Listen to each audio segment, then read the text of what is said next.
Hi, this is Mark Arnold, and welcome to another episode of Fun Ideas Podcast. And on today's episode, we have Mitch Weissman. How are you, Mitch? I'm good, Mark. How are you? Good. So I've known of you long before I ever met you. Right, Um, right, Probably the first time I ever heard of you was Beatlemania. right. But and Beatlemania actually was the very first concert I ever attended in my life. Really? In like 1978, but you weren't part of it because you had Where already left. where was it? Where was it? Back still on Broadway? I don't know where I saw it, but I believe it was somewhere in San Francisco. Yeah. By then, what happened was the '78 show in San Francisco.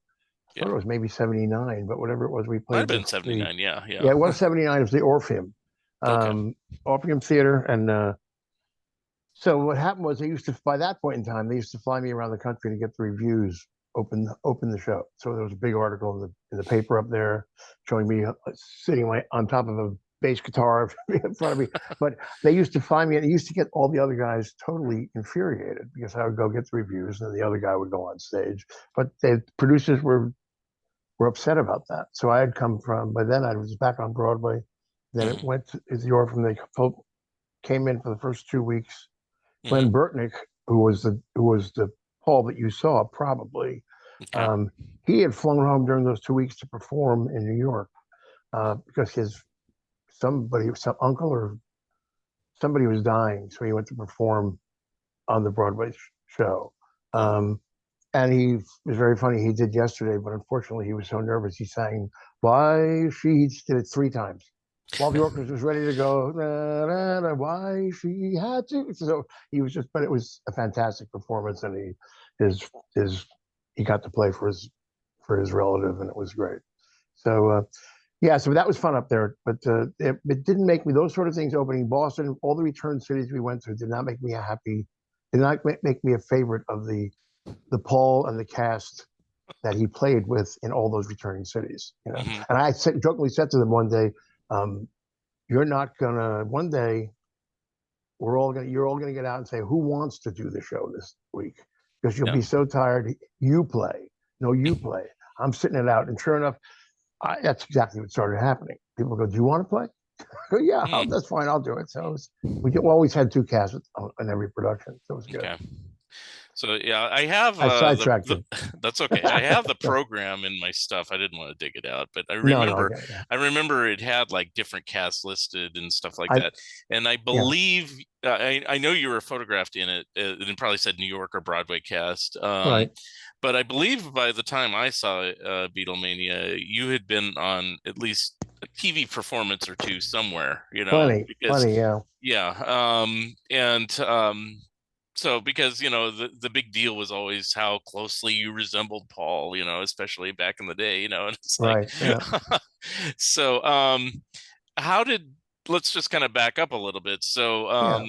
obviously you didn't like grow up wanting to necessarily be Paul, but when did you start kind of resembling him, Well, I and get when did the call for Beatlemania come along this and things always like that? Yeah. always bothers my wife when I tell the story because what happened was when the Beatles first appeared at Sullivan, I was 11 or 12, whatever it was, Uh-huh.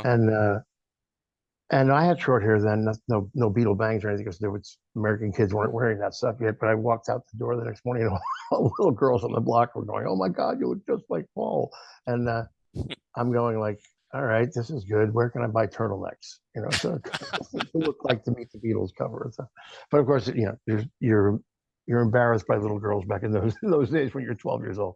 Right. But that was the first inclination back then, and then I was more into Jimmy Page, Jeff Beck, God rest Jeff Beck soul. He just passed away I today, know. uh, and um, and all those sort of guitarists, and that's the route I went. Rhythm guitar, then into lead guitar and a singing lead guitarist like Clapton and those sort of guys. And Beck was one of my biggest influences. But I played guitar more than I played that. So my hair looked like Jimmy Page's hair. I mean, that's the way I grew my hair out, long in school. Then college, it was out like like this. I mean, I don't have an afro, but it was getting. I don't know how wide it got, but it did. There's some pictures of me on the internet with beard, long hair, and I had a 335 and I played guitar. But when the show auditions came, I still had long hair. I 1976, Wings was touring around the world, and they came through Nassau Coliseum on Long Island. And my dad was a music attorney, and he got me tickets to the show. So I took my roommate, Steve Zacharias, who's in publishing, big publisher now, and the two girls that we went with, and we walk into. Now I'm wearing prescription sunglasses in those days, and I had cut my hair. I was playing bands gigs all over Long Island. I had just cut my hair when the Red Rose Speedway album came out. And he had the short hair, and then he had what I used to call the tendrils. It was not quite the mullet, but it Yeah. was longer hair. Yeah. So I had gone to the shop, and by then in my Long Island club days, I was performing a small mini Beatles set amidst all the band. I was in a band called Bulldog, which John Trury, Eric Thorngren, Billy Hawker, Gene Cornish, Dino Danelli were all in that band. And then by the time I got there, it was just the lead singer Billy. So we did different medleys. So I did free medleys. I did the McCartney medley, Maybe You Can Drive My Car. We had a Wurlitzer, did that sort of stuff, like 3 songs in a row. And one of the agents said back then, you should form a Wings tribute. I said, no, it's fine. So, but I wasn't even thinking of that. And plus, I still had the long hair. So I got a haircut. I got a haircut that looks exactly like what McCartney's haircut looked like on the 676 tour, the one that was on the cover of Time magazine and stuff like that. Oh yeah. So I'm wearing the glasses, and I'm wearing a velour sports coat or whatever, velvet sports coat, whatever, and jeans, whatever it is. And the four of us walk into the Coliseum through the side, out onto the floor, outside floor where all the vendors are and stuff like that, and the cops and stuff. We're walking into the thing, and everybody's like straightening their belts, going like this, and waving and stuff. And we're going like, what is that about? This is before we'd seen what he looked like on that cover or any of those things. So whatever I'd done, I'd cut myself to look like him with the glasses on. Like, holy crap! So said to these people, we walk out into the arena, and I go to my seats, and people are waving and screaming from their seats, and we we walk up to the side. We sit in the middle of the right side of the arena when you're facing the stage, and then he comes out and starts with Venus and Mars, and the girl that I was with just looks at me and goes, shit. If I didn't know better, I'd swear that was you up there on that stage. Wow. And a lot of people, that's when the lookalike stuff started to happen. And of course, there were different levels of that at that point. Yeah. And so nice, it looks amazing like that. There's a few pictures on my Facebook page where somebody found that McCartney looking exactly a certain way with the glasses on. And there's a shot of me, the exact same pose in 76, just before any sort of makeup, any of that sort of stuff on it. Mm-hmm. So yeah, so the resemblance got caught then. I was more hard rock. I sang more like Roll Rogers, more like just a rocking sort of vocalist. Jim McCarty from Cactus. No, not McCarty was a guitar player. Rusty Day from Cactus. So, and I had to clean up my voice to do this show. I had to like find my clean voice, find my head voice, find all this stuff, things like that. Because for the longest time when we were on Broadway, I would get hoarse and blow out by about the fourth day of the week. And the understudy would go on for the last three because I was not singing correctly. I hadn't found the head voice yet. I'm belting more like a Broadway singer. And then I found it. By the time 1978 showed up, the way I always say it, when I got to LA, my voice caught up with my face. So, and then I could sing anything and be fine.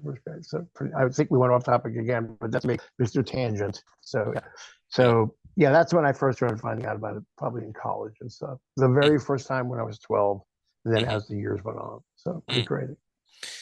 Now, the other members of Beatlemania, at least the original cast, it was. Did you know any of them previously, or were you just like the Monkees were? Yeah, it was all open, private auditions with different people and individual auditions. And the original one, Kenny Laguna, who's Joan Jett's manager and friend, the keyboardist, still with her on stage. He was produced, went off to do produce Steve Harvey. Maybe it's a different Harvey, but not Steve Harvey, but in England. And he was in the 1910 Fruit Gum Company and stuff like that. And he eventually produced Joan's album. So, but he was working at Lever Krebs's offices. He cast all of us. And when I walked in and did the show, if you ever see Beatlemania, the little 30-minute promo film that opened in every city, there's a thing in there. The clothes I'm wearing in that thing are exactly the clothes I wore to the audition, but I didn't. I still hadn't had the classes and everything else. So I went and did the audition. He's writing furiously as I'm singing half of Yesterday and half of Get Back on an acoustic guitar.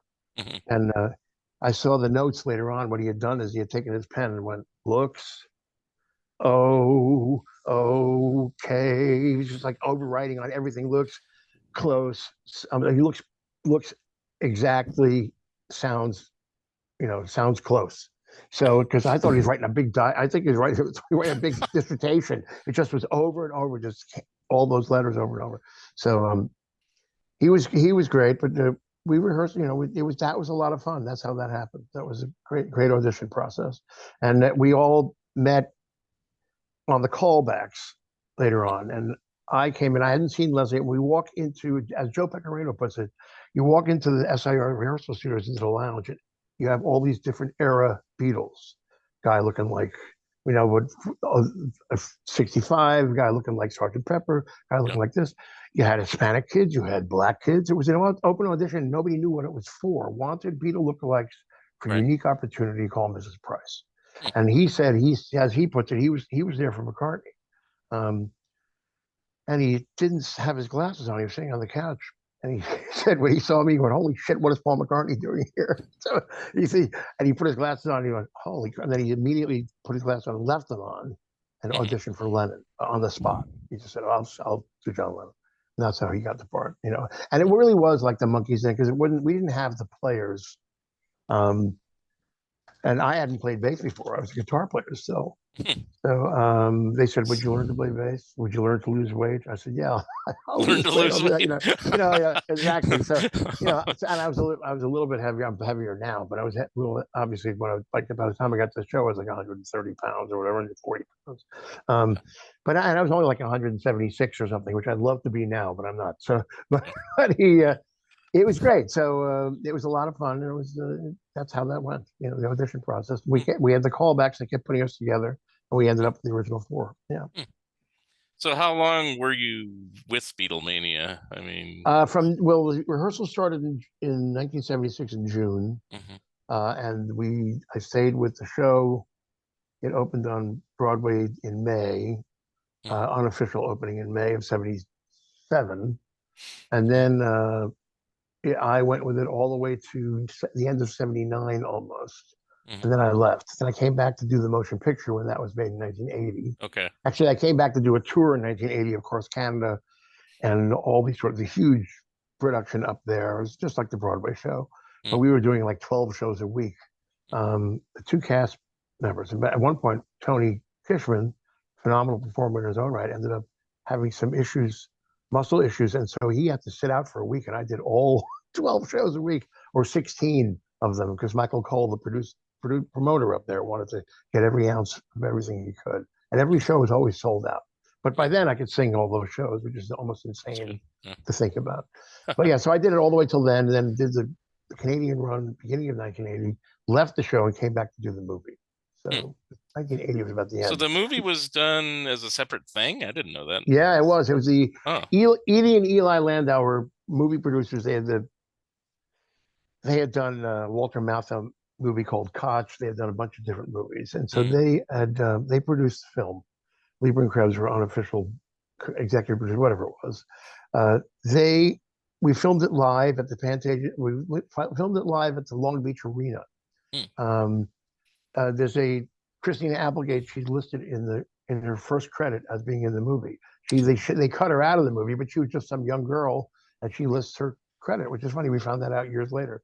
I never spoke to her about it, but it's all listed everywhere. It's in the first movie, Beatlemania. So I think they had some close-ups of her and stuff like that.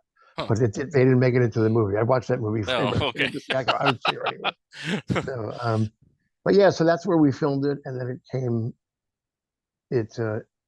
came out. It was released by American Cinema, and American Cinema actually went. I remember Joey and I went to go see it with our respective, other people, and we went into the Ziegfeld in Manhattan, which is a monstrously huge theater, just to see all the Towering Inferno and all the stuff with all the sound, Dolby sound, stuff like that. So we saw it there. There was like 10 people in the place. I mean, it was like, oh, great. Then the world premiere of it was at the Radio City Music Hall, where I sat in the balcony and watched it. We played on top of that marquee before anybody from MTV ever did. Van Halen, whatever, whoever did those things. We were the first. Had 6,000 people in the streets. We Mm-hmm. did that. We did, and I went with Paul Stanley and Gene Simmons, who sat with us, with me to watch the movie. Quite a fun time back in my life. Now, what ended Beatlemania? Was it just the lawsuits from the Beatles that Well, really ended it, or was it just the time came? The time came on Broadway for it to end. Okay. The producers, Lieber Krebs, having made a ton of money when they pre-sold the show to different promoters out of the country, like the ones that are there. So they were getting tired of producing it. I guess it kind of hit a plateau sort of mark. I don't think they were losing any money because we still had very big crowds. But Bill Sargent, the promoter, who from Australia, who was pretty much well known for promoting shark fights and stuff like that in the 70s, huge promoter. He was producing on Broadway at a different theater. We were at the Winter Garden, then we went to the Lund. He was producing across the street Danny Aiello's show. Where he goes, that's going to be some party. What the heck was it called? And I think Patty Lupone was in it. All these people. It was a massive, big Broadway show. The commercials run it in New York all the time for it. But he produced us, and he took over the productions. He took over the payroll. It was funny. There was interesting things going on at Christmas. We got a note from Steve and Dave, Lieber Krebs, saying Christmas would be a little late this year, so we didn't get like a bonus or anything for Christmas. When Sargent took the show over, he paid us. If the check bounced, he paid us in cash and bottles of Dom Perignon. But eventually, it just ran out of steam on Broadway, and it was still playing in different places. It was still there was some truck companies, all that stuff was going out. So it was a money. I believe the number I heard at one point was that they made $47 million on that show. We didn't have a piece of it. I was talked out of it by Lieber Krebs. So you just were paid a flat fee for any performance? Yeah, I had a good salary, which is perfectly fine. And in those days, in the 70s, you couldn't spend the money if you wanted to, unless you were out of your mind and doing drugs and doing whatever it was. So which I wasn't doing. That's good. So I also was smart enough to go, this is not where you start out at 22 or 23 on Broadway. So I saved my money. Of course, the rent was $275. I'm making over $1,000 a week. You, like I said, you could in the good old days when 1 week's salary equaled your rent. Which is unheard of, obviously now, and nobody knows what the hell that means. So I saved my money. I said this is not going to happen. So sure enough, when the show ended and I had typecast myself as an Englishman, I lived doing English voiceovers in New York, commercials, all the Ron Delsner's concerts in Central Park. I did all of the English voiceovers and stuff like that. Broadway shows, Slab Boys with Kevin Bacon and Jackie Earl Haley. I did all those sort of voiceovers for it.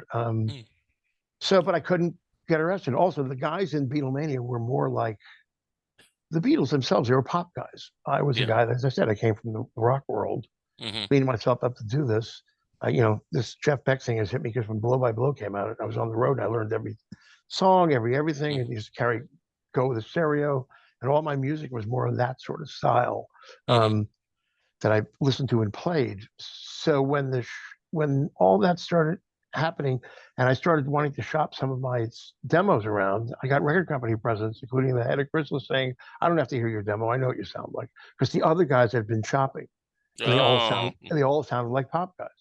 So they wouldn't even listen to it. What legitimized me was in 1984, I got 3 songs on a Kiss record on Animalize. And I still, this was the days of leg warmers and spandex or whatever you want to wear. And I just had my Beatle haircut because I'm doing Beatle shows around the country in different Beatle bands and stuff. But I ended up writing these 3 songs that ended up on two with Gene and 1 with Paul that ended up on Animalize. And people took me a totally different way because you look like this, but that's you. I go, yeah. So that kind of legitimized me. Yeah. But you worked with at least Gene Simmons. You're on his solo album, right? That was the Kiss solo album. Was that your first? That was the first. Well, I had met them before that. They came to when we did the rehearsals in '76. Everybody came through that door. Roberta Flack, Carly Simon. Foreigner, who we laughingly remembered, Lou Graham and I, that we did a double bill together on Long Island at my father's place in '74 or something when he was in the band Black Sheep. Yeah. He went, "Oh yeah, I remember you. You're the guy that sang that great Free medley." And I said, "Yeah, you're the guy that was higher than Paul Rogers." So, but and I made friends with all those guys in the band. I just spoke to Mick Jones this year on his birthday, and my poor friend Ian McDonald passed away. So, but yeah, still talk to them to this point in time. But it was everybody came through those doors, and one day these two guys come in the room, and it's Paul and Gene. And I don't know how we recognized them. It's just the heavy makeup days. Right. I think that they may have. I said these guys look like somebody, and they introduced themselves. Well, aren't they tall guys? Aren't they pretty tall? They're tall guys, yeah. Even without, they weren't wearing their boots or in costume. Yeah. But they came into where we were. We used to rehearse 5 days a week, 4 hours a day, and go through every. What a shame Mary Jane had a pain at the party. I mean, we played everything. You know my name. So we did all this stuff. So they came in and they sat down on 2 stools in front of the stage, and they said, "So sing us something." So we went through our rehearsal stuff, and then they took the paper and said, "Sing this one, sing this one." So for an entire 4 hours, we just sang to them. During the rehearsal session, the door would open in the back, and Peter Criss would come running in a tracksuit, going like, "Are we rehearsing yet?" And then Peter Paul would turn around and go, "No, Peter, not yet." And so for the entire day, he just kept running in. They kept going, "No." The very last time, we all screamed, "No, Peter, not yet." He started laughing, and I found out later on from Ace that he was in the next room, in the other rehearsal room, waiting for them to rehearse. He said, "I came early. There was catering. There's everything else, but there's no band." He didn't even know where they were, but they were like 30 feet away in a different rehearsal room. So the next day, so everybody used to come through. That's how I met a lot of people before even the show started, and I remained friends with a lot of them. Could call them to this day or whatever. So it's pretty interesting. So, but I remember we went into their room the next day. They wanted to perform for us, and within the first song, Gene pops a bass string and Ace's head starts smoking. I mean, I knew about the flaming guitar, but I didn't know about any amp heads starting to smoke and flame. But that's his amp sort of. And Big John Hart's, "You wanted the best you got." Them. He ushered us out of the room, and we didn't see them. They had gone off to go start their tour right after that day. They'd been there for the week, and we didn't know they were in there. And then I find out later on that from Lydia Chris, where I'm sitting downtown one night at my local favorite bar, not local, I'm on the Upper West Side. Just the bars down on the east side.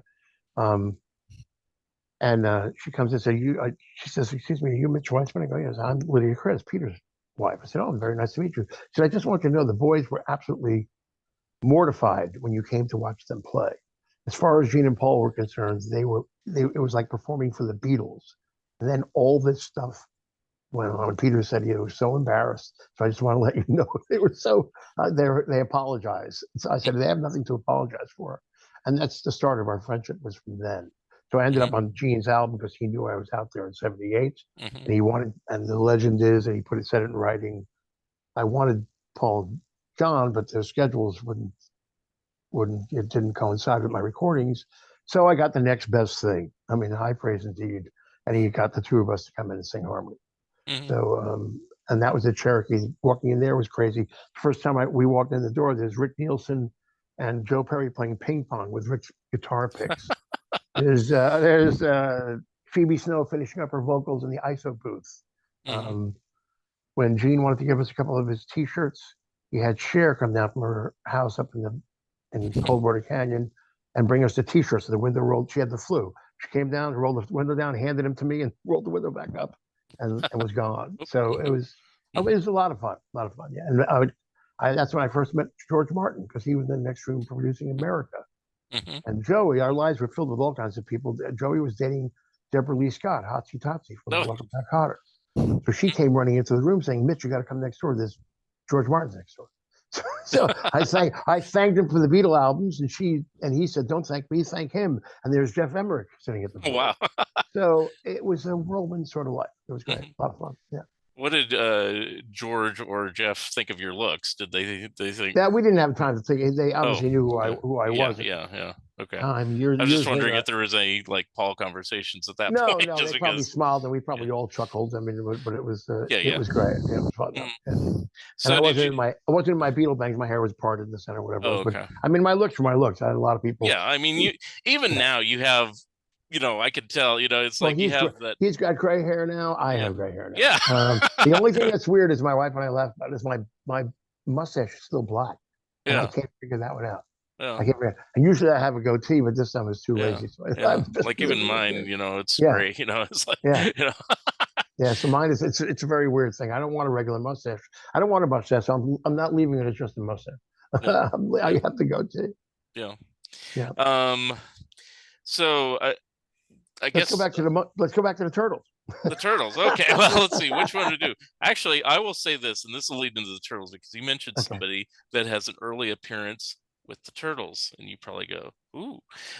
Christina Applegate. One of her earliest performances was with Flo and Eddie when they were doing their children's albums, and it was a Oh my Strawberry God. Shortcake album. And Holy Toledo. I think she voices. I think it is Strawberry Shortcake that she voices on the Wow. record. And of course, Mark Volman and Howard Kalin did songs not only for Strawberry Shortcake, but Care Bears and GI Joe and a Right. few other kids albums during the early '80s. So I don't know it. When did you meet up with the Turtles then? Well, we had met each other a bunch of times in New Okay. York, and I had friends that played with them in the band. Chris Apostle played keyboards. Everybody in the band I knew. So if Mhm. we ran into each other in clubs and stuff like that, we would see them. I actually went to see them at the Bottom Line once. Oh yeah. Um, it's got to be late '80s or something like that. Yeah. Um, and so I saw them perform a few times. The next time I saw them, before I did the tour in 2012, they were doing Hippie Fest Oh yeah. um, with Mountain. They were the MC. They were the Turtles, but they MC'd everything for all the acts the same way they did on the Happy Together tour. And they were funny. It's the first time they started talking about taking drugs, but now we take Lipitor and whatever. Instead of the heavy drug days, now it's this. So they were very cordial when I saw them at the Gibson Amphitheater. I mean, we've always said hello to each other whenever we bump into each other, airports or something. The Happy Together tour, and how I got to work with them finally was at Godfrey Townsend, the musical director, and my friends, um, who he credits me with giving him his start to go to the big leagues. He had gotten out of New York and came with me to Laughlin, Nevada in 1995 to do a sit-down show that had stars coming in and out, everybody from Tiny Tim, Dennis Yost, Pat Upton. I love you more today than yesterday. I mean, all these different artists came through. Mm-hmm. Mitch Ryder, who did his songs so fast, I have no idea how anybody could ever sing them, but we had to. Joey Mullins from Badfinger. So revolving cavalcade, and then he got the call from the Entwistle camp to do that band that he left. So I saw them, I think, in Atlantic City also before that. They were doing a David Fishoff show where they had the Turtles, they had the Birds, one of the versions of the Birds with some of the real guys in it, and I forgot who else. Fishoff said to me, "I can't use you. You're not a real guy. Or I put You're you not a real guy in this show." Yeah, I didn't take it. I didn't take it as an insult. I knew what it was. Like I knew him from back then. Yeah. So I had made a name for myself with all kinds of people, but there were different logistical reasons not to. I mean, to do it. So, and then a lot of my friends, like the guys who later on, the guys from Foreigner, Mick Jones and stuff like that, he says, "I would hire you, but we're friends." And the whole dynamic ends once you're my friend, and then you work for me. I won't be able to yell at you if you do something wrong with your friend. I said, "Yeah." So in other words, I can't have a job because you have a problem. So we would just laugh about that. But I made a lot of friends with people doing auditions for their projects and not working out. And then I would basically go, "So okay, so what are we doing? What are you doing for dinner next week?" And they would just go like, "Did you hear me? I'm not hiring you." I said, "Yeah, but didn't we get along for the last 2 weeks? So what do you want?" And so I have a lot of friends like that. The Kiss guys, they turned me down for years for writing, and then one year it just hit, all these songs. But they jokingly said like, "What did you eat? What did you do different? What made this happen?"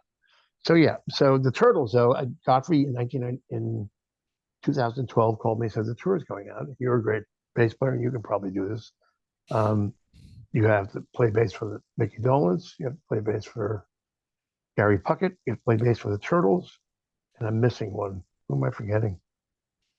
Was it Yeah. Spanky and our gang that year, No, or that wasn't that year. Association? You had the not the association. That was Oh. you had the grassroots, but of course Mark Dawson Mm-hmm. is that guy. And I we think didn't he was play. also Oh no, I know. I actually only played for three because the other one okay. was kind of a drag. And then with that Buckingham's, Oh yeah, okay. and their bass player is still around. It's Okay. great I was and going. The fantastic. other one I was going to mention is Cow Cells, but probably not that Yeah, one. no, Okay. that was after also. Okay. So, but I did that one tour. Mm. There was some certain. I think nothing ever happened that wasn't good. It was some production stuff that was a pain. They didn't ask me back to do something else. I was fine on stage. And what was more, I mean, when they would introduce the band, um, Mark and Howard had the greatest intro for me and stuff like that. And I would play a little bit of Day Tripper and stuff like that. And I think he called me the not the portly Paul or something like that. So it was pretty funny. So I had no.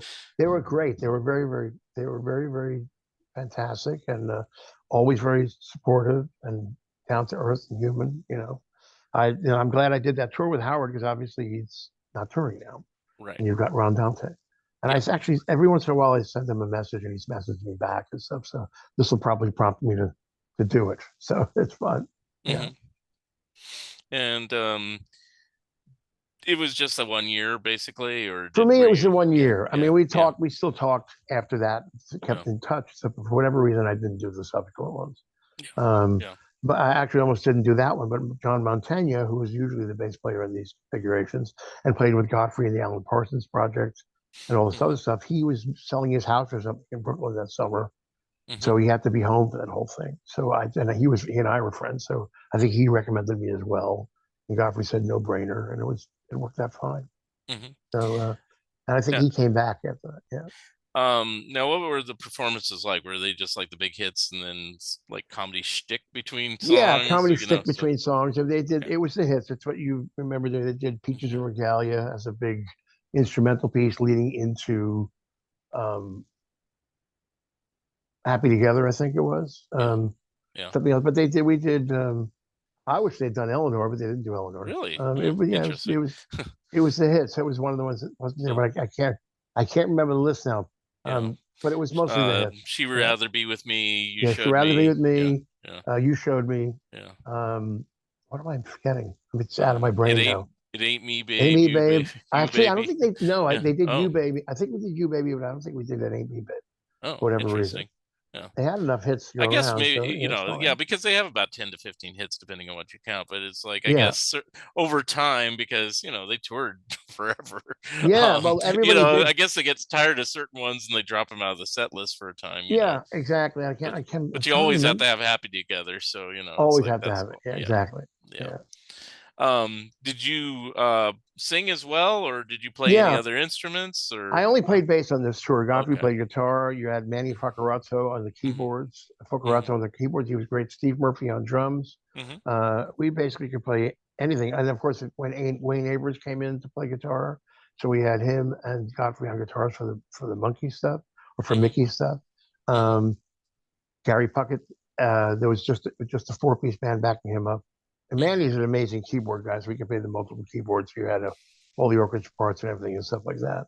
Steve's vocal prowess was amazing. He could sing anything, all the harmonies. So we Hmm. had everything covered for all this sort of stuff. Um, it was great. Great. I didn't have to go to the piano. I wasn't doing Maybe I'm Amazed. I wasn't doing that sort of stuff. It was fine. So it was great. Yeah. Yeah. It's a pretty easy gig, especially now that I think about it. I only played three out of the five acts Hmm. and got paid the same amount of money. So, Interesting. Okay. wow, how bad was that? Yeah, Yeah. yeah. And just let me know who else you worked with over the years. I mean, I really honestly only know about the Kiss Yeah. and Turtles, and of When I course first Beatlemania. announced I was going on this tour, Peter Noon reminded me you were a hermit before you were any of those guys.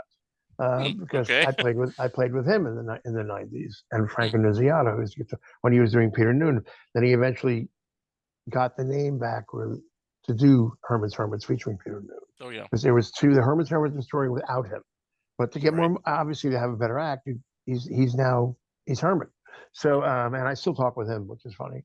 But I went all around the country with him. We had the Beatles band, me and David Leon from the Beatlemania movie. Um, and rotating different guys. And actually, Chris Camilleri, who's been playing on the Happy Together tour for the last bunch of years after Steve left it, he was the drummer at Beatlefest. He was the Liverpool drummer for years. So he's done other shows. He works with, I think, Tony Kishman's Live and Let Die show. So, although I haven't spoken to him in a while, so I'll call him after this one. So it's funny. It's call everyone. You forget to call. Yeah, I mean that's what I do now with my phone. It's no more texting crap. Somebody's birthday, you call them. It's like, don't you remember this is what it was for? Yeah, call people. This is a great thing about the new phones. You can call and actually see people. So. This is kind of like the way I do long calls now with people. It's like it became a podcast. I don't do. Okay. I don't do. I don't have an iPhone, so I don't do whatever it is, FaceTime. But my phone is capable of it. So if somebody calls me and wants to do it, you can do it around the world. It's fun to see somebody you haven't seen in a long time. Right. So now, all these people you played with over the years, were you always just playing the bass then? And once you got stuck with the bass with Beatlemania? Pretty much, because actually if I say so myself and other people say it, I actually am a pretty damn good bass player. So, I mean, that's what they say. So I've been asked to play bass I sang on Ace's, there was an Ace Frehley tribute album done years ago called Remember Me, which had Dimebag Darrell on it, all these different artists, Richie Scarlett, lots of name artists from that sort of field, no Kiss guys, but singing, and I know Ace, but singing these songs. So I played bass on Remember Me, and then the lead vocalist didn't work out, so I ended up singing lead on it, which was a quasi Steven Tyler sort of vocal track to me.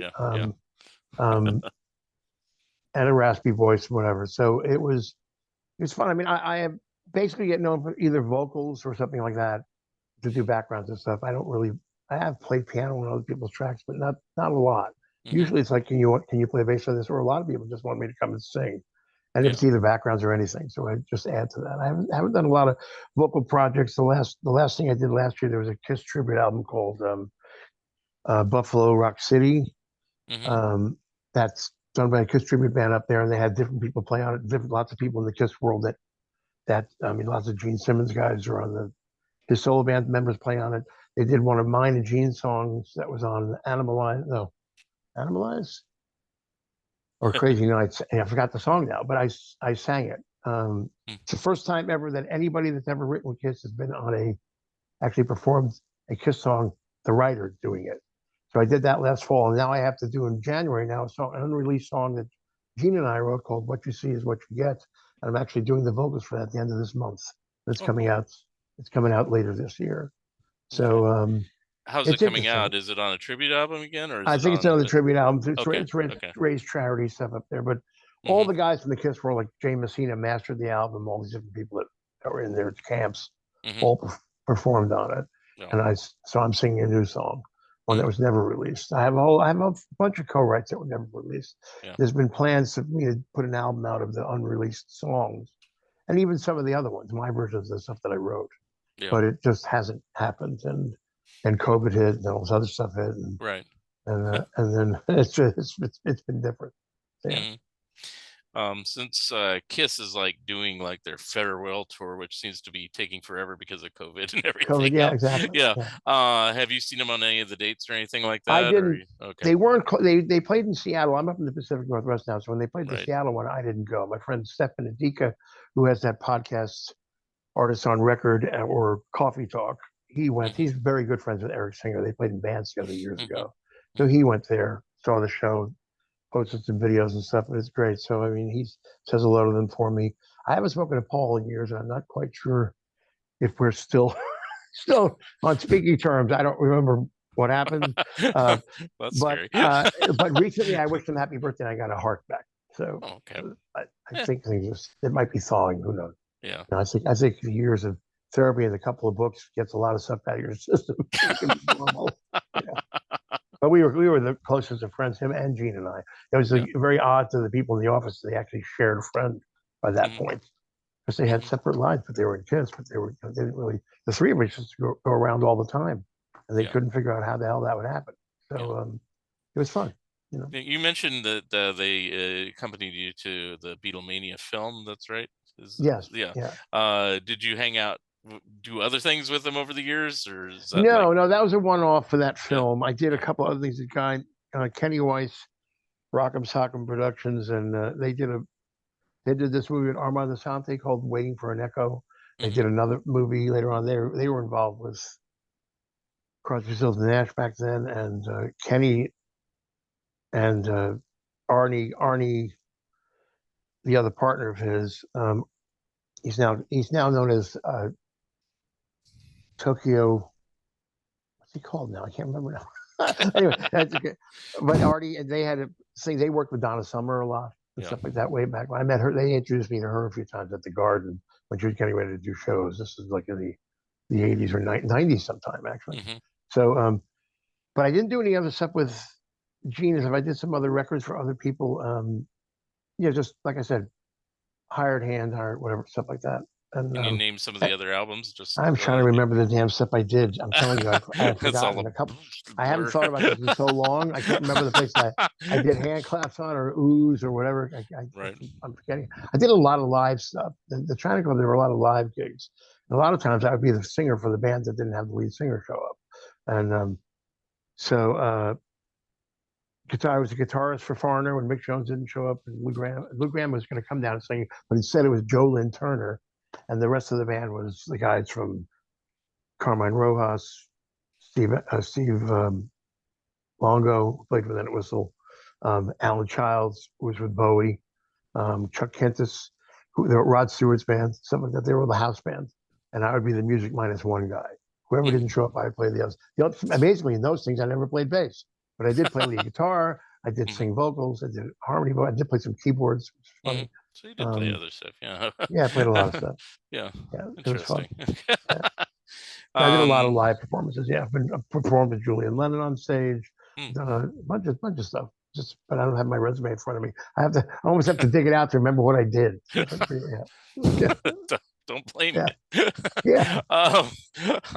Do you currently tour with anybody right at the present time? Or are you kind of retired? Or are you taking a break? I'm kind of semi. I guess I don't know whether I'm semi-retired or not. We moved up to Washington through a series of events. I was working in Sam Ash for years in Hollywood. And then my wife and I, she was going to go work in Alaska. I was going to go with her. Wow. Figured I could do a lot of projects up there on my own, write a book maybe, who knows what. I have a couple of outlines done by other authors who were too busy, who I did the stuff for the Kiss books and things like that. The authors actually didn't have the time to do it on their scheduling. So they actually gave me the outlines to do a book, and I just haven't done it yet. I need an editor, and I need a handheld recorder.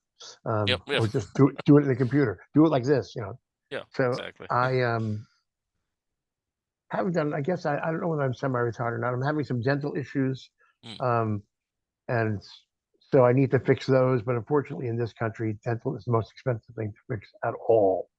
And my insurance is good through my work, but it's not that good.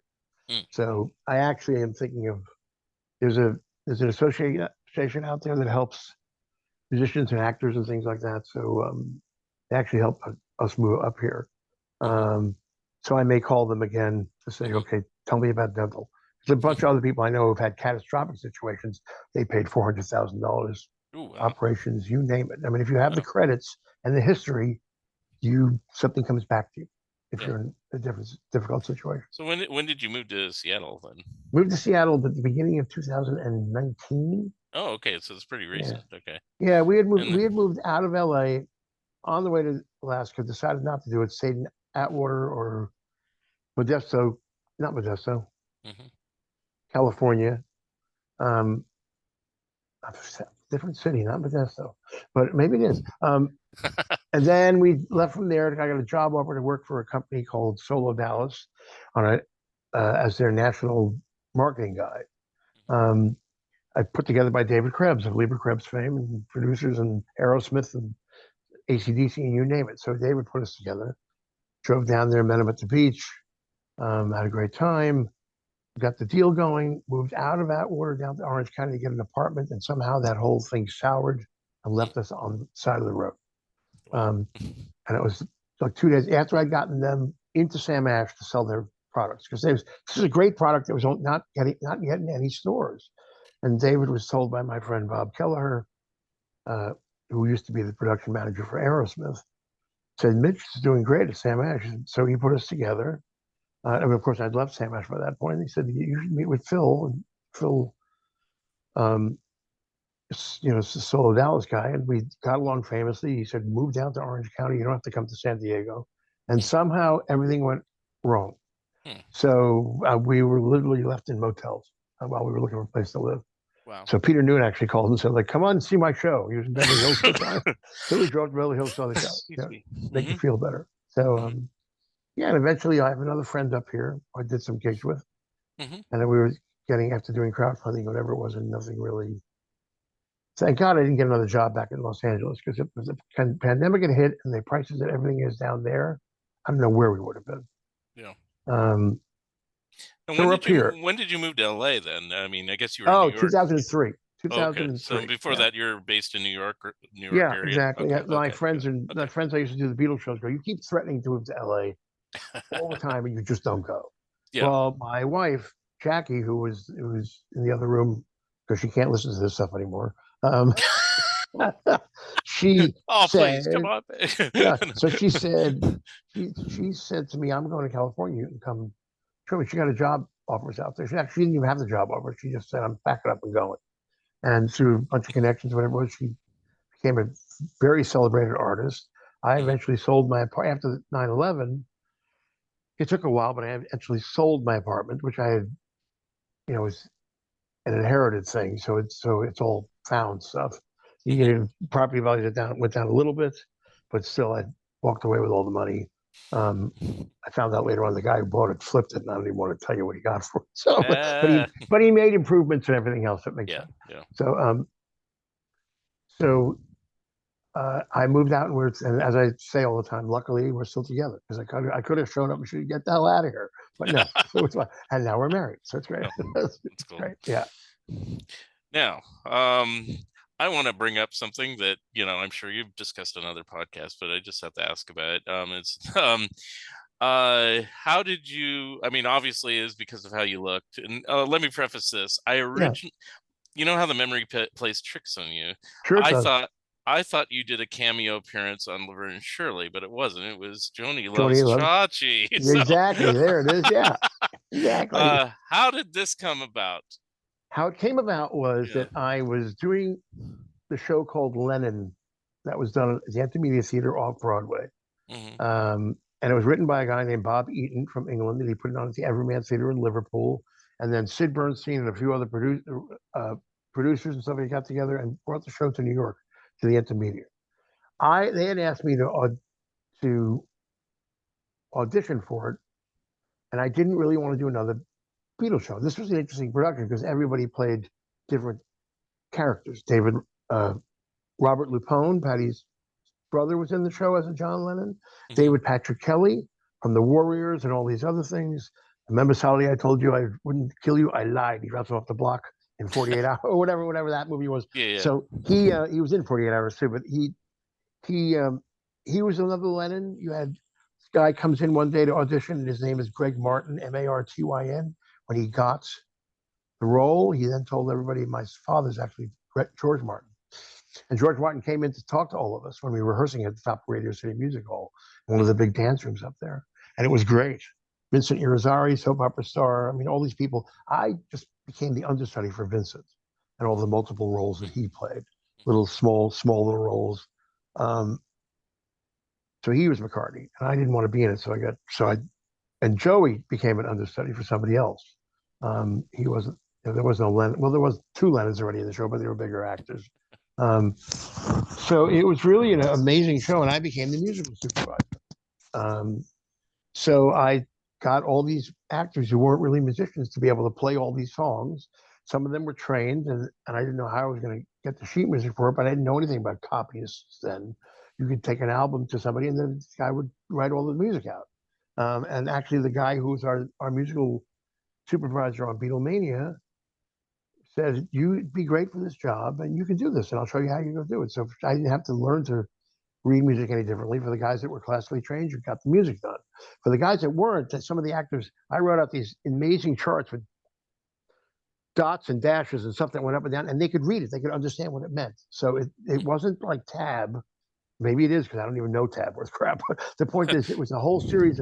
When I was rehearsing for the Beatlemania movie in um, in 1980, I was flying out from New York to do it, and I'm on the with my Walkman. I'm on the plane with this whole series of dots and darts, because that's how I knew what the bass parts were. I didn't write it in bass clef or anything like that. I just knew this meant you go here, this meant you went down, this meant you went in the middle, and it's all. And to me, it was like easy. And I taught a few of the musicians how to do that on synthesizer parts and stuff like that. A lot of fun. I taught Robert Lupone how to play saxophone. I learned how to play saxophone so I could teach him how to play saxophone. So it was pretty insane. So a lot of fun. But yeah, I don't know where we were, but that's where we are. Yeah. Well, from that, how did you get the Joanie Loves Chachi thing? I mean, it's like, and So who did you talk? Did you talk to Gary Marshall or anybody like that, or no? Okay, that's how it started. So I'm doing that show, teaching these guys whatever it is, and I am understudying Greg Martin, who's playing Ringo in multiple parts. Oh, that's right. I'm not even understudying Vincent. Greg injured his hand at one point and was out for a week, and my ex partner has a bunch of photos of us all on stage together, and I'm playing Ringo. You got Vincent doing Paul. You got David Patrick as John. This guy, God, Lee, I forgot Lee's last name. Great guitar player. He came accompanying some other John Scardino, another big actor back then. He didn't get the role, so Lee got the George Harrison other part role. And I'm back there on drums, which is pretty funny, for a week. So what happened was, I get the call from Randy Clark, who was the second Lennon in Beatlemania. They're doing an episode of Joanie Loves Chachi where they meet a Beatle, or somebody they think is a Beatle. Yeah, it's Marvin Opazika. Marvin Opazika, yeah. So, and I had to write it down because I wouldn't remember that. Yeah, Marvin Opazika, M-O-P, Mop Top. So, and Joanie puts this together in her head, where she's a candy striper in the hospital. Right. So there wasn't anybody, and Randy, very out of his own goodness of heart, said, "You really should audition Mitch." So I get a call from Bobby Hoffman, the casting director at Paramount, on all those shows, from Laverne and Shirley, everything. He was the casting guy. So he says to me, "This is part, and we'll do it if you want to be in it." And I think they had called the Weber Krebs offices first to find any guys in California that could do this. And I remember being in the office and the call came in. I said to Carol, Steve's assistant, I said, "Tell him I'm sitting here. Tell him I'm sitting here." And so they put me on the phone. He goes, "Mitch Weissman, would you want to do this role?" I said, "Absolutely." So they wrote the episode. Because it was, because I said I would do it. And that's how I got that. That's how I got it. Joanie Loves Chachi. I'll never forget when I got out there to Paramount. Daryl Morey, I still talk to him from the show. Bobby, I forgot his name. Bob, who played Bingo, the drummer. That's where I met Ty Babylonia, and I still talk with her occasionally. Her father was a security guard on the Paramount lot. So he asked me for an autograph from her, and I said, "Only if you get me your daughter's autograph." So when I'm signing everything, and what do you call it? Ellen Travolta's John's sister was great. Al Marinaro was great. They were all very nice people, and Scott Baio was fantastic. I used to go see him when he'd come to New York to do the car shows at the Javits Center. Oh no, when it was across from wherever the Trump Plaza was, whatever that area was there, there's a convention center there. Wasn't it Columbus Circle in the old Columbus days? Circle, yeah, there was something there. It turned into like the AOL headquarters and whatever it was, or Warner's maybe, I can't remember. So, but I would go visit him, and the kids would go crazy because he'd go, "Ladies and gentlemen, Mitch Weissman," because it's Marvin Opazika, so it was a lot of fun. But I ended up, where were we there? I got off track already. No, so I would go to Paramount, and there's Sylvester Stallone in the commissary. There's all these people in the commissary, like normal, because everybody's in the same room. I remember walking down the this is years later. It's Henry Winkler once, when I got to 78, said to me, "You can't jaywalk here." I'm going, "Holy shit, the Fonz is telling me don't jaywalk." And he remembered me from that incident. So, because they took us over to the Happy Days set to see people, Laverne and Shirley. It's always fun when you're walking down Manhattan years later, and Penny Marshall goes, "Hi, Mitch." Well, I have a lot of people that used to say hi to me, and my friends would go, "What?" Everybody knows. You leave an impression. Yeah. Cheers without being in Cheers. Everybody knows your name. Exactly. Yeah. So the experience, it was just the one show. So you didn't, did you aspire to do any more acting, or is it just a Yeah, one-off thing? I actually got offered by ABC a contract player part Hmm. role. This is obviously before they all ended. So like do episodic stuff. I mean, whatever ABC shows. I mean, it was that Tony Tomopoulos, the head of the network, said, "We want to talk to you about." Now, at that point in time, 1980, my dad was struggling with liver cancer. Hmm. I actually had gone out to California to do the thing, not knowing whether I should still be in New York or not, but he was still under control and stuff. He he ended up he was going to have a surgery, do an implant and everything and stuff like that. He ended up going on this chemotherapy that I actually thought about it. You should go see the doctors that worked on your sister. There's a genetic tie here. She had gotten a tumor in her body, and she actually, in the days before phones or cell phones, computers, she kind of self-diagnosed herself by reading encyclopedia that the reason why she was a big woman. She had a basketball-sized tumor in her, and she had to find it by going to a different doctor. And they used this stuff called platinum and radiation treatment, and she outlived my father. But eventually, before he got the implant and everything else, I said, go see the people at Cedar Sinai. And he did, and they put him on the same medication. And then we got a call at the end of 1980 saying you should start thinking about doing something for the next 5 years because your tumor is shrinking. It was pretty not 1985 maybe. I don't remember when it was, but he was living. He was starting to get better, but it just it couldn't be it couldn't save him, the medication. So but they had offered me to become a contract player, and I couldn't move out of New York at the time. I just didn't do it, and they totally understood. Just be with your family, whatever it was, and Yeah. I'm glad I did. Because when I was researching your career, I figured, Yeah. I'll look on IMDb. There must be a laundry list of things you did. It's like, No, no. no, It's there's like, not because I kind of pulled out then, which is yeah, I had money from the Kiss records, I had all this other stuff. yeah, Well, that was late. That was later on, but I still had plenty of money left over from Beatlemania because I did not spend it. And you could live forever on X amount of dollars a year. right. And I did, and then I did live shows and that supplemented things. And then the Kiss Yeah, I mean, records, you weren't just doing nothing, so yeah, the Kiss records yeah, paid the royalties. Kiss records paid the royalties for years. yeah. They were huge. I made six figures off of those two records. So it's like that lasted a long time, but not as long as it should have. Call them up. Yeah, exactly. Call Gene and No, come it's on, let's not do their. another It record. wasn't their fault. Let's do something else. Now, as Gene says, there's no money in records anymore. Yeah.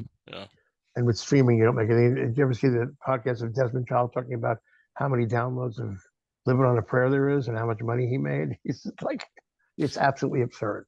Yeah. Millions and millions of downloads, and I have like $20,000. So there's, thank God he made it on the albums. Yeah, exactly. And the other stuff he does. Yeah. So it's crazy. I love getting my checks from Google for 4 cents, 7 cents. It's pretty weird. I should write a book. I'll get better royalty. Well, that was one question I did have. Are you writing a book like about yourself or anything else? I've been people keep after they hear some stories and stuff keep saying you should write a book. And I just haven't. I can't get my mind together. I'm still working, to support myself, even though it's much cheaper here. Up here, we have a sweetheart deal on rent and stuff like that. But the time is not there for me to concentrate on doing it. And I almost would have to go away to do it, or go to some other author's house and just go ahead, start the recorder, let's go. Yeah, that's true. Stream of consciousness and a good editor. That's about it, So I have no plans yet. I have the outlines, but no plans yet. Well, I hope you eventually get to it. Yeah, me too. So at this point, any other things you're working on, or anything else? Anything you'd Nothing. like to plug or promote, or a website? No, I appreciate it. No, you can find me on Facebook. I do not have a www.mitchweissman.com site, but I am on Facebook. Just look for the picture with me and Michael Jackson and Steven Tyler and what's his name? Andy Warhol. You're on the right page. There's a fan page out there too and stuff like that, but I can be reached there anytime. and you can find me. I'm around. But at the Mhm. moment, I'm just kind of laying low, living my life, enjoying my time with my wife, and I've been making plans for the future, but the future is not here yet. We'll be Mhm. fine. We'll be Mm. fine. And doing things like this, and I Yeah, appreciate it.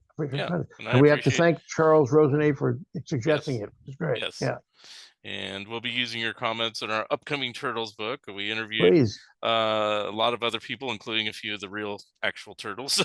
Yes, And yeah, it's pretty close to being done. We've signed an agreement with a new publisher, so I mean they good. publish other music books and things like that. So we're kind of excited about it. Um, That first uh, the Turtles record, I guess the one that had "Let Me Be" on it, and I got to work with Phil. God, my brain just went. Who wrote all those damn songs back then? well, there's Um, different writers, but a lot of yeah, oh, what's his name? Who wrote "Eve of Destruction"? oh, Um, the God, my brain's gone. He's since passed away. He passed. P.F. P.F. Sloan. Sloan. Yeah, Yes. Phil Sloan. When I say Phil, I can't remember this. I Yeah. worked with Phil. I did a tour with him. Somebody used Yeah. to go to his house and work on some stuff with him before Mm. that. But Actually, his songs were great. "Let Me Be" was one of my favorite songs. mhm, It bothers me they don't do that in concert. mhm.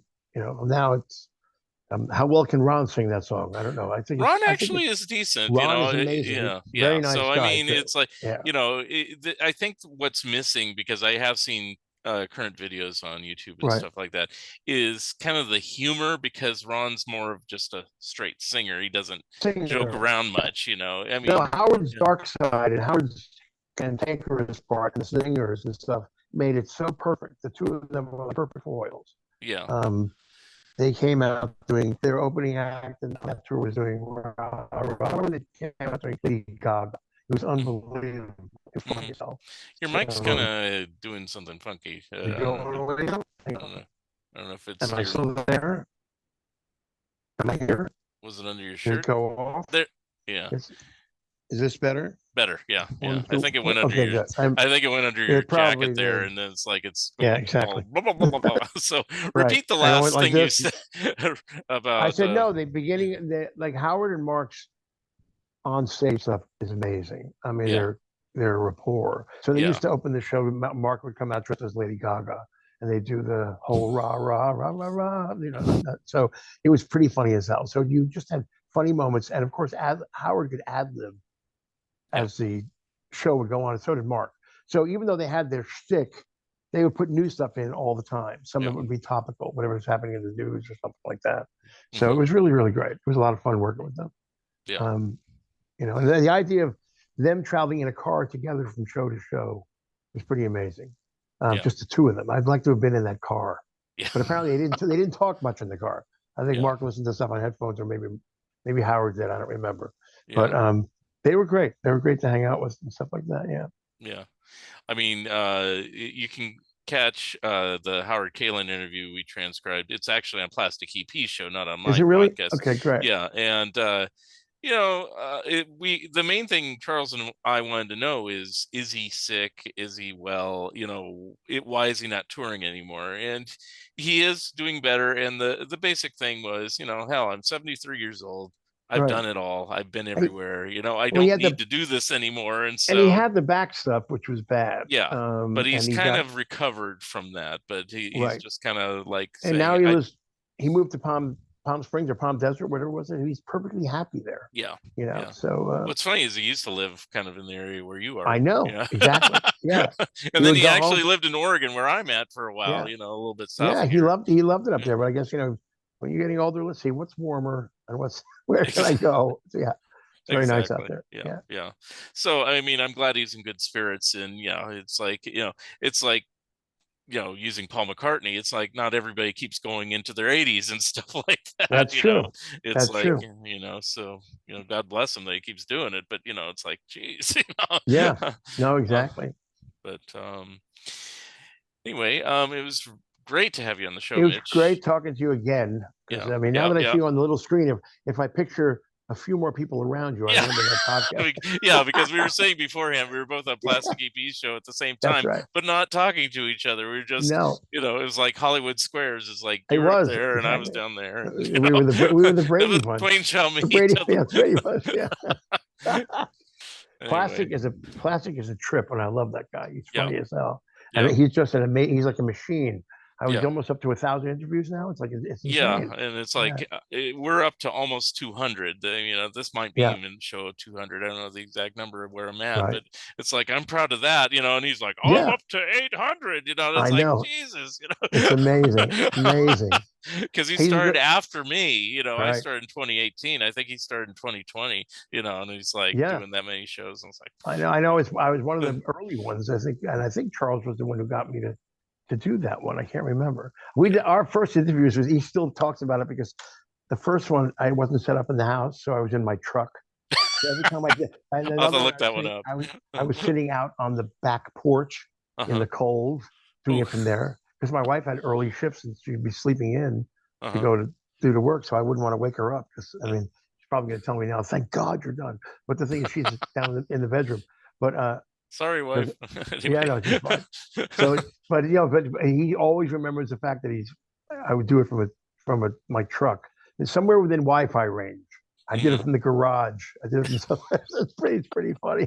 Yeah, Mitch has fallen on hard times. He's yeah, just out in his exactly. truck. Yeah, right. I am now in the middle of the desert. Yeah, right. That's pretty Well, funny. anyway, hope to get a chance to talk to you again after you've written your book, but Yeah, it's like, feel free to come on, I will. I'd love to. anytime, I would love to. That's this great. was fun, and we'll just wrap it up here. So, Great, and good luck with your book and everything too. well, I can't thank you wait very to read it. much. It should I be can't out wait to. sometime this year. We're crossing fingers, Yeah, but we keep great. getting more information and more photographs and things like that. So if it takes still Yeah, I'm looking 24, forward. we're fine.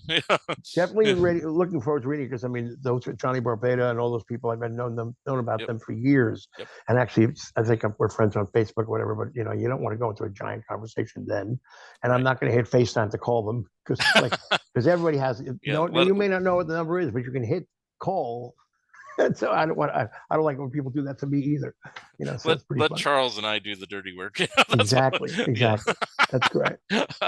Anyway, well, I guess that wraps it up for another episode of Fun Ideas Podcast. I have my Great. special guest, Mitch Weissman.